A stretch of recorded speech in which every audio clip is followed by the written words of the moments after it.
complacency robs us of that same execution of saying, well, why don't I execute at a higher level? Why don't I push myself to be the best version of myself? You just heard Anthony Garcia, sales coach and best-selling author. Anthony Garcia is an expert in sales training, recruiting, goal achievement, and motivating salespeople to peak performance. He is the author of international best-selling book, Catapulting Commissions, which has been endorsed by Selling Power magazine as one of the best sales books to read in 2021. Anthony is a keynote speaker who has shared the stage with Les Brown and Jack Canfield and is a highly sought-after speaker, passionate about unlocking the high performer lying dormant in every sales professional. In today's show, Anthony and I discuss all things sales, hiring your first sales team, managing your sales team, personal branding and how important that is. We also talk about predictable revenue and brand building. Be sure to stay tuned to hear what book we have to read and why. Welcome back to the Our 2 Cents podcast, the show where your local professionals sit down with an array of guests to hear their story and impart some wisdom for both business and life-improving skills. This is your place to hear business and community leaders discuss relevant topics that matter to you. And welcome to the show today. My name is Shannon Eckroth. Before we get into today's episode, we want to encourage our listeners to check out our Instagram page at Our 2 Cents Podcasts, plural, in order to stay up to date on when our new episodes are released. Anthony, we are happy to have you here today. I can't wait to get into some of today's topics, but before we start, the first question I have is, what does it take to grow a business after COVID? First, let me say this, Shannon. Thanks for having me on the show. It's such a pleasure, and I'm excited to spend time in my local community. I've been in Bakersfield since 2006, so spending time with the local show is really exciting. To answer the question, what it takes to grow a business post-COVID, it takes extreme clarity. Like 100%, you have to be clear on what it is your company is offering, on what it is your client avatar, who is spending money to get to your company. The challenge right now is, we make a joke when we get into sales, and I tell sales companies that I work with and consult with, hey, you get paid to make sandwiches. You make a traditional ham sandwich, 2 pieces of bread, and that makes what, 70% of your revenue? Yeah. We always get this shiny toy syndrome, like, oh, someone's doing footlong, someone's doing hot dogs, someone's doing something different. And you get distracted and you go that way. So to grow your business post-COVID, the first thing is you want to gain extreme clarity on what it is your service offering is. Like, what is the primary business model? What's the revenue source? And 2, accept and acknowledge what it took to get a client before COVID is going to be a little bit different after COVID. It might take some additional calling. It might take some additional marketing dollars. It might take some additional consults. It might take, you used to do face-to-face appointments. Now you're having virtual appointments. It might take an additional follow-up. Identify that process and execute it. So to grow it post-COVID, you have to identify what is the exact business model I'm going to run with. Don't get distracted by the shiny object syndrome. And 2, acknowledge that it's going to take a little bit more work to gain a client right now. Why do you say that? I'm curious, as far as post-COVID, people still need the same products, why is post-COVID so different? So I would say that the post-COVID world is a little bit different in the aspect of, in our marketing, in our strategies, things that we used to do, we could go put an ad on, people would come buy our product. Sure. You could do simple radio ad, you could do a podcast ad, people would pick up and dial the phone.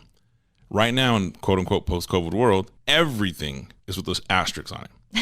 Is there a COVID discount? Sure. Because of COVID, I'm not ready to make decisions. We go into consumer buying processes right now, and everyone says COVID's not real, or COVID hasn't impacted my business. It actually has. It's impacted your consumers. Because if you look at the consumers right now, with the exception to the real estate market, which is just going bananas. On fire. Yeah.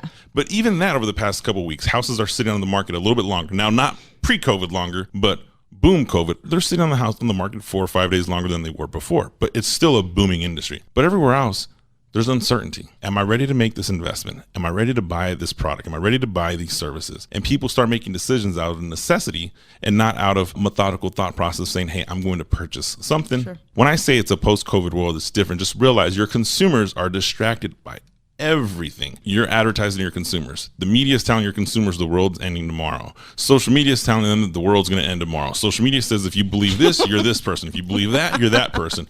So all these things are distracting, and our attention span as a consumer is at an all-time low. I mean, if you think about it, when you scroll, Majority of the way we advertise is somebody gets on their phone. How long do you stay looking at an ad? It's not long. Very small. Like a blink. So with that being said, that's why I'm doubling and tripling down with clients. You have to be clear on what it is you're offering. If you're not clear on what you're offering, you're not going to capture it. Like the days of the buffet menu of here's the 47 different services I offer. How can I help you? That's not going to work anymore. Sure. And you had said something towards the beginning of our conversation about customer avatars. This is something that's so frustrating to me that clients, they want to do marketing, they want to do sales, they haven't a clue who they're reaching out to. They think everyone could buy what I have, everyone. And they're not breaking down the segments, and they're not designing the avatars to do the targeted marketing. Are your clients struggling in that same way as well? It sounds like you coach them through that process. What does that look like? Yeah, so I definitely coach people through the process. And when I coach people through the process, sometimes they're a little frustrated. Like, hey, we've spent all our time building this fake person. Like I go in depth in the avatar to the point, like we're going to call our avatar Jill. Jill lives in Seven Oaks. Yes. Jill works here. Her husband does this. Her kids go to school here. In the evenings, she likes to eat dinner here.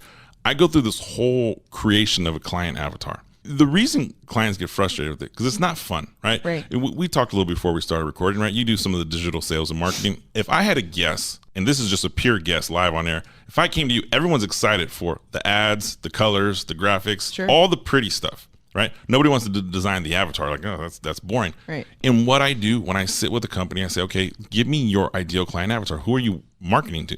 Who are we selling to? Who's buying your stuff?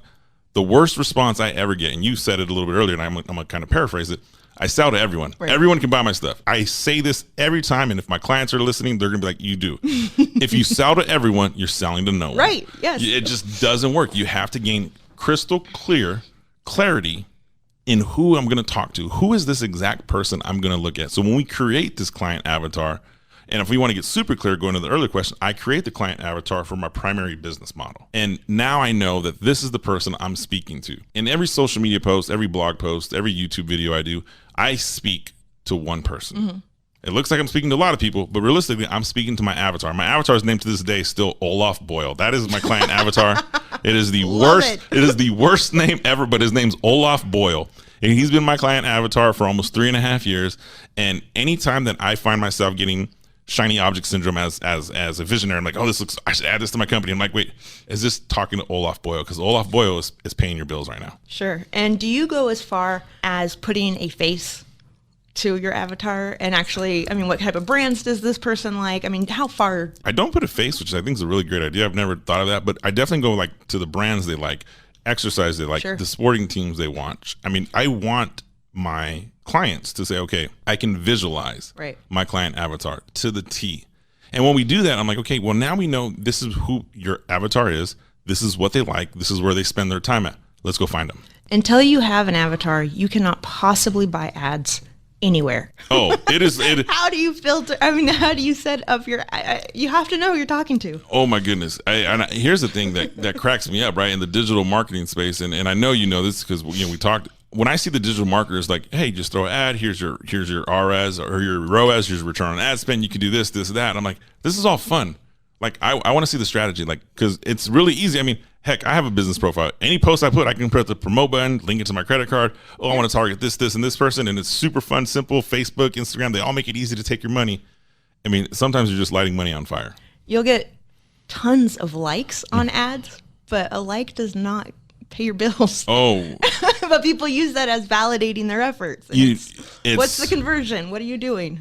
Those vanity metrics are so deceiving to people. Yeah. It really is. And I'm guilty of it. There's times I've had social media posts that have had thousands of views and thousands of likes. I've had some that have less than 50. And it feels good when you get the thousands, but I've had some that had less than 50 that resulted in a DM and resulted to a client. I'm like, I'll take that any day of the week over the 1,000 views with somebody who I didn't like or someone who didn't reach out to me. Like, it's just, those are the vanity metrics that are just at a certain point in your business, you're like, I want strategic execution.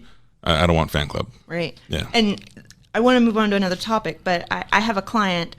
We were experimenting on LinkedIn and made a post. It ended up getting 12 million views, and it's still getting engaged from December all over the world. But my client, she's a locksmith here in Bakersfield. So there's no way the guy from Greece that is sending her a message, she got over 700 new connection requests, but it's all noise. It's all noise. It has no value to her business at all. And so it was just a total waste. Yeah. It was a good experiment. Yeah. I would like to change topics to hiring sales reps. Okay.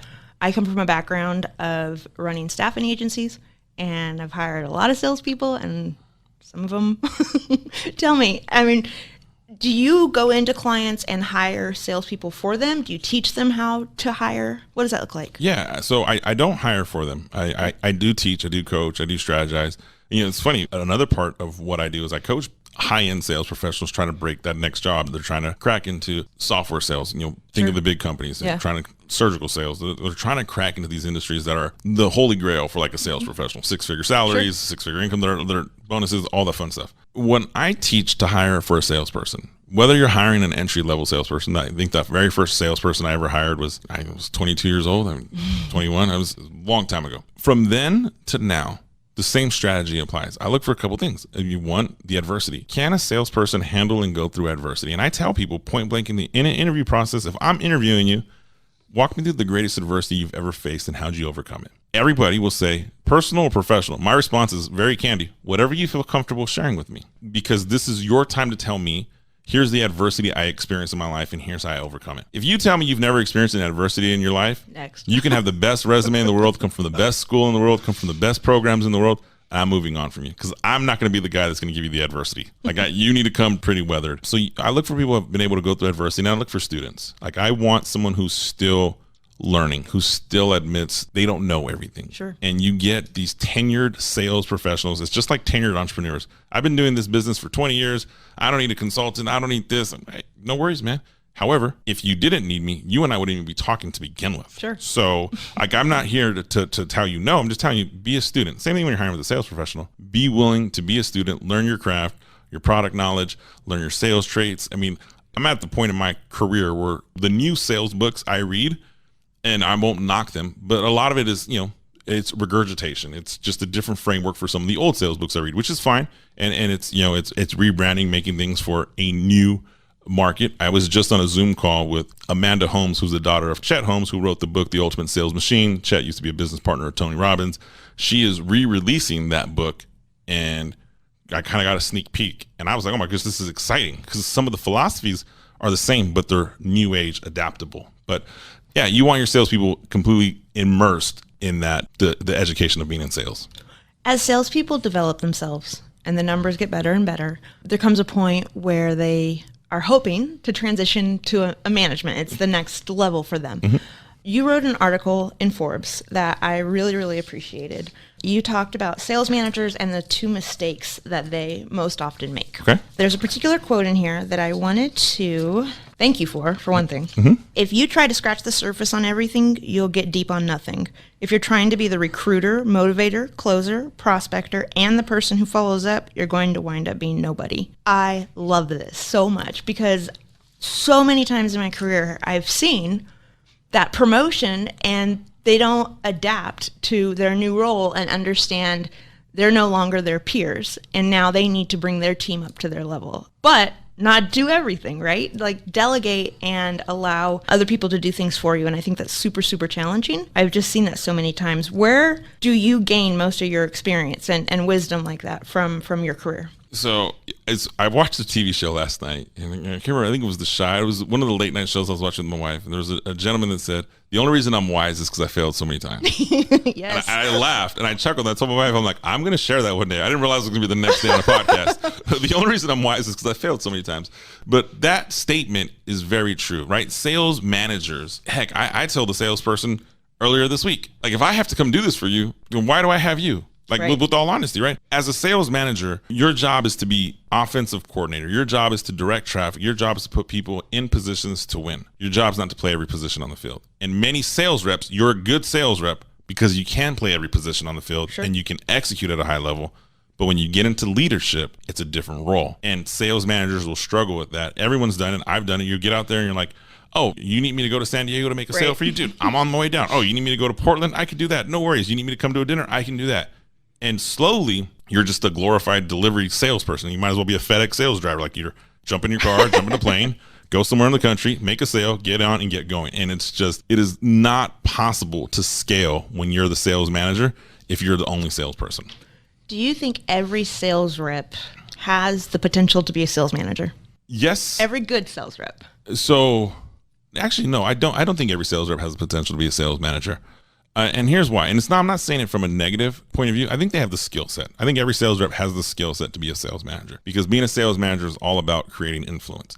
It's all about empowerment. It's all about, my sale now may not be to the customer, it's to my employee. Hey, I need you to believe in yourself, and I need you to close this deal, whatever it is. The reason I say no is because at a certain point, sales reps really self-serving. I execute, I hit my quota, here's my commission dollars. I mean, heck, I wrote a book, Catapulting Commissions. Don't get me wrong. I love making money, right? So I go and I made 250 grand last year on commissions. I'm so excited. I made 400 grand on commissions. I'm so excited. You move into sales management. It's off self and on purpose. Right. It's no longer about me anymore. I mean, my conversation, one of my top reps I work with, I tell her all the time, and she lives in Bakersfield. I'm like, hey, I'm excited. I'm like, your commission on some of these deals is bigger than mine. And she looks at me, I'm like, 100%. Like, I don't know if you guys, when you move into this sales management and ownership world, and you're like, there's a reason we pay people. We want them to execute. So moral of the story, I don't think every sales rep can be a sales manager, because it takes a mental shift to go from off self and on purpose. So now in the sales management role, it is now I'm empowering everyone around me.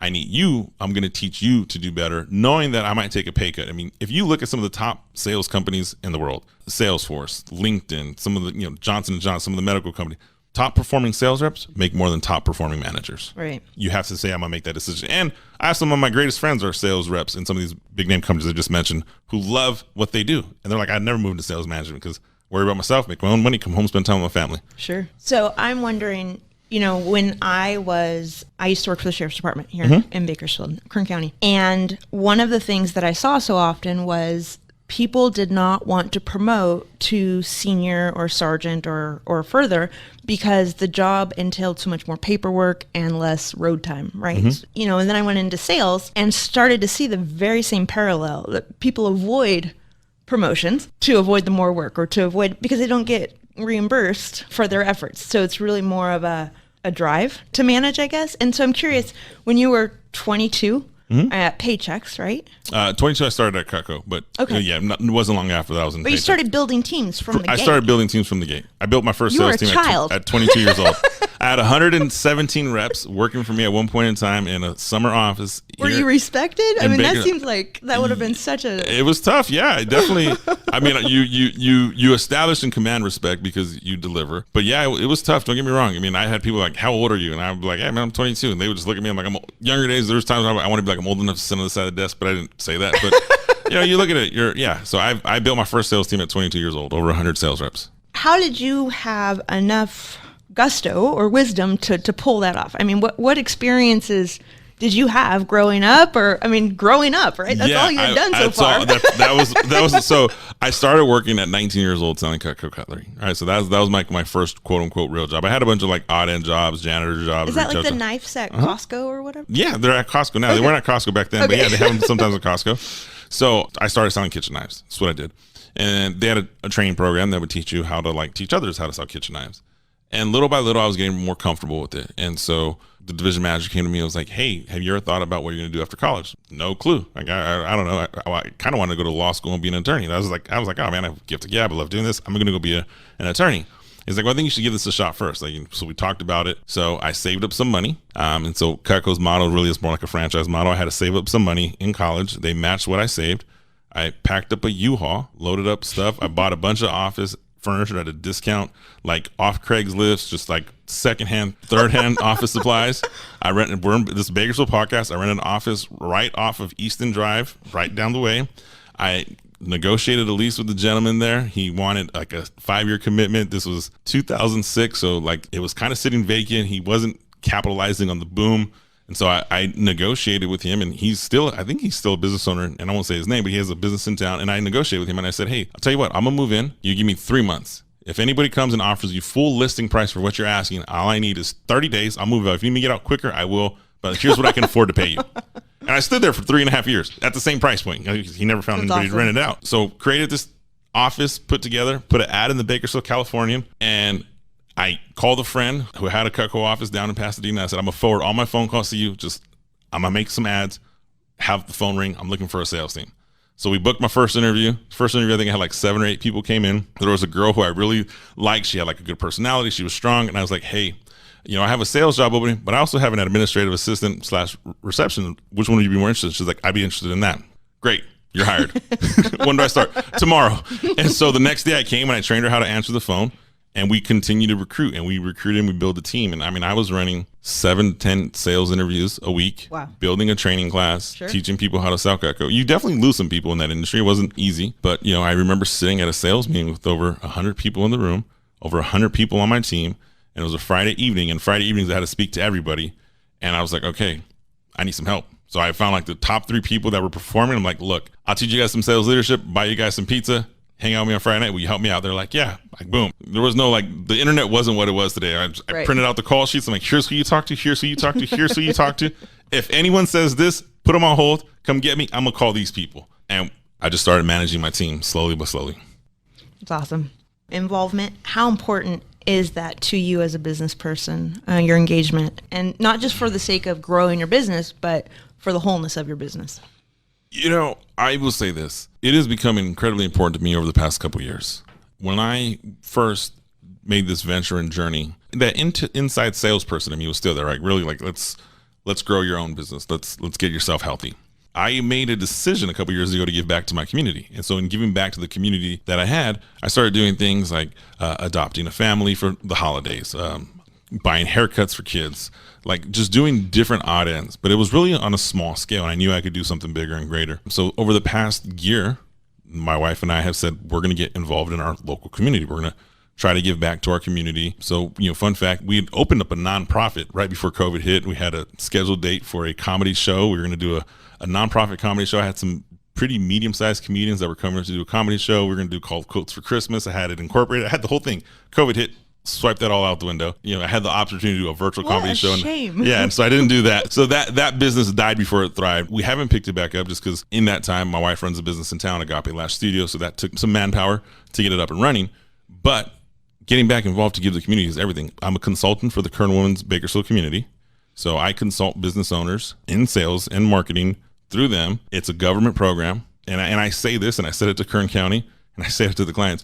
What the county reimburses me for my time is a fraction. The entire monthly clients that I spent doesn't even cover the cost of my executive assistant who works with me. But I do it because I sit with business owners, and I just sat with a business owner recently who's working to grow her business. And I shared with her, I said, I had a client earlier today that's a trucking company in the Midwest, had the exact same problem you have. The only difference is last year his company did 7.5 million. Yours did like 100 grand. But the problems are the same. So I want you to know you're in good company. If he can make it work, you can make it work, and I'm going to show you how to get from there to there. And I love giving back to the community. So yeah, I'm trying to find every opportunity possible to give back. I mean, coaching, speaking, motivating, inspiring, it's what I love doing. Oh, that's awesome. And one of the things that I had read, gosh, I don't remember, it may have been your website, but complacency robs people of their full potential. I really want to talk about this. Yeah. Complacency. Just kind of tell me how you feel about that. Yeah. So I think when we get in a level of complacency, we're just content, right? So you're completely content with where you're at in life. Well, it's easy to get content. And Bakersfield, for example, I love Bakersfield. Cost of living is affordable. You can be complacent in Bakersfield and live a comfortable lifestyle. If you take that same complacent mentality and you move to Malibu, right, with the same cost of living, that complacent lifestyle is now below the poverty line. Complacency robs us of that same execution of saying, well, why don't I execute at a higher level? Why don't I push myself to be the best version of myself? So when we start looking at complacency, and the way I phrase it on the website is complacent sales syndrome is robbing companies of millions of dollars every year, because you have a group of people that perform in your company that do just enough to support themselves. They do just enough to get by. They're not giving the 100% effort. They're not giving the maximum output. How come? Why aren't they performing at a maximum level? The reason is there's no vision. There's no motivation. There's no reason for them to say, hey, I can do this. You talk to a salesperson that's been in the industry 20, 30, business owner 20 or 30 years, and they're successful, family's okay, kids are in college. Like, dude, I'm living proof of it right now. Is there something more you want in life? The answer is always yes. Let's work to get there. And that's the complacency I talk about. I love it. The last thing I wanted to talk to you about, and I think it's a big topic, but you are an absolute wizard at branding yourself. the consistency of messaging, the effort you've obviously put into creating, between the website and the book. What triggered you to understand how important this was? And because you've clearly exploited the idea of personal branding. I mean, in a very positive way, in a very good way. Thank you. So I will say this, personal branding, when I tell people, hey, they're like, hey, what's your company? I'm like, I built a personal brand. And they're like, are you an influencer? I'm like, no, I'm not. Do you really say that? Yeah. I'm like, I built a personal brand. So when you mention, let's talk about personal branding, I love it. I've built a personal brand. No, I'm not Kylie Jenner. No, I'm not The Rock. I'm not, that's a celebrity personal brand, but I built a personal brand in my niche space. Which is far more important. Correct. Which the reason I built that personal brand is two parts, and I'll share this. I was introduced to the concept of building a personal brand and monetizing it. Rory Vaden, who is the New York Times bestselling author of Take the Stairs, created a company called Brand Builders Group. And the company started literally a few months before I started my own journey.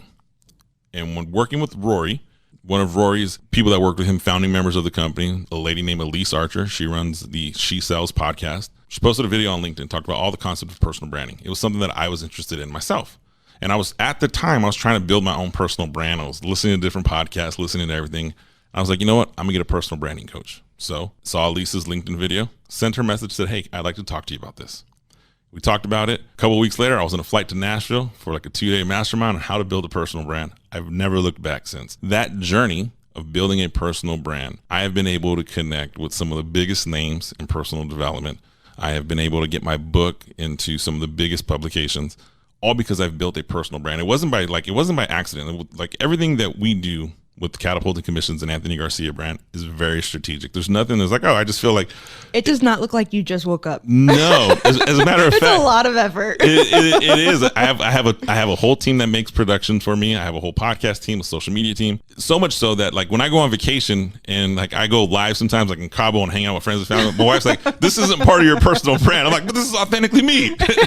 She's like, we put a lot of effort to build this personal brand. I'm like, I know. I like, but people want to see me for who I am. But the moral of the story is the reason the personal branding is growing. If you look at Victoria's Secret, not too long ago, Victoria's Secret said they're going to change their direction, where now the personal brand is going to be more impactful and influential. So they're going to focus on people as opposed to just the model. If you look at LinkedIn right now, a study just came out on LinkedIn that of all the CEOs of the top Fortune 500 companies, those that were active on LinkedIn that viewed to have a personal brand were viewed as more authoritative and a better leader, solely because they had a personal brand. The personal branding industry is booming, and it's going to be the way consumers purchase things. It's the micro influencer is really what it is. Right. Which has exploded, right? Mm-hmm. Which platforms, we did a marketing tip today, and we talked about different social media platforms. With that being said, do you find certain spots more valuable than others, certain platforms more valuable for your personal brand than others? And how have you decided where to go or where to put your time? Yeah, so it's funny. My ideal time, like my ideal client avatar is probably on LinkedIn. My time spent right now is probably on Instagram and Facebook.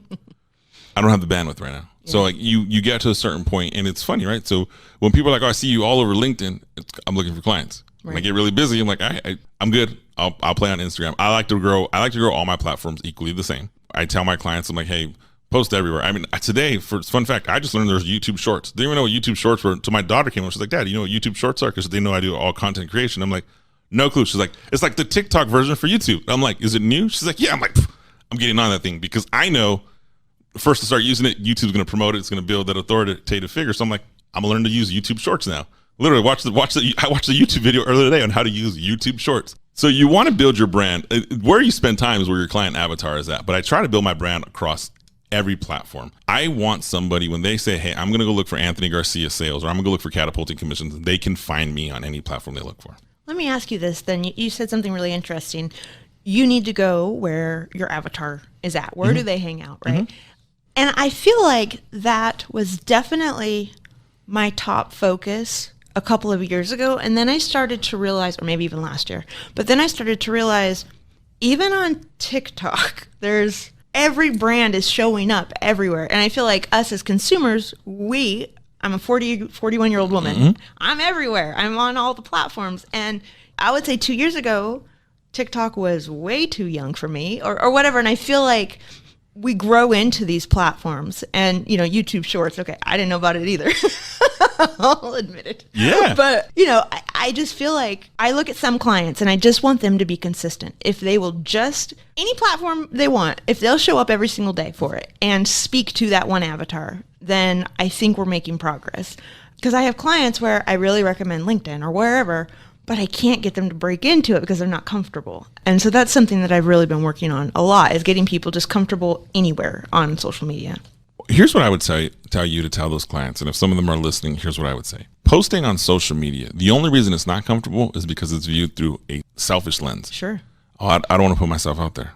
Oh, this thing only got 4 likes. This thing only got 14 likes. Right. Oh my God, I made a sales video. Oh, who am I to talk about this? Who are you not? Self-doubt. Correct. So you are doing yourself an injustice. Fun fact right now. I work with tons of clients. You mentioned branding. I actually do some branding clients work.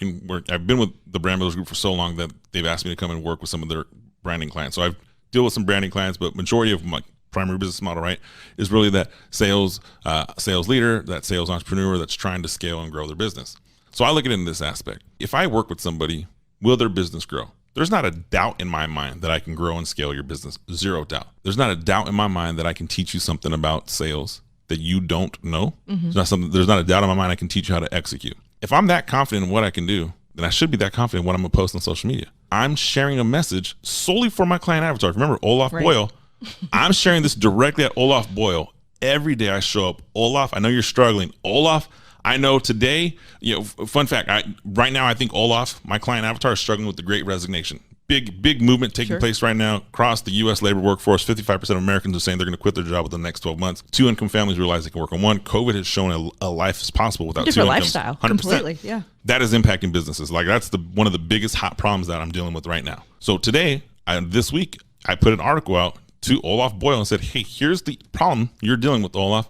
Reach out to me, Olaf, if you need help. Has Olaf reached out to me? Not yet. I have tons of Olafs that I'm working with, but the next Olaf, he'll reach out sooner or later. And I'll just keep posting over and over again. And I post on every platform. Good, yeah. I think 100% as we bring this to a close here, I think it's incredibly important for your audience to know that the community we're in within Bakersfield has so much value in it. Like there's so much knowledge that we have here. If you find yourself that you have a mission or a message you want to share, or if you find that you're struggling in something, do what the best do.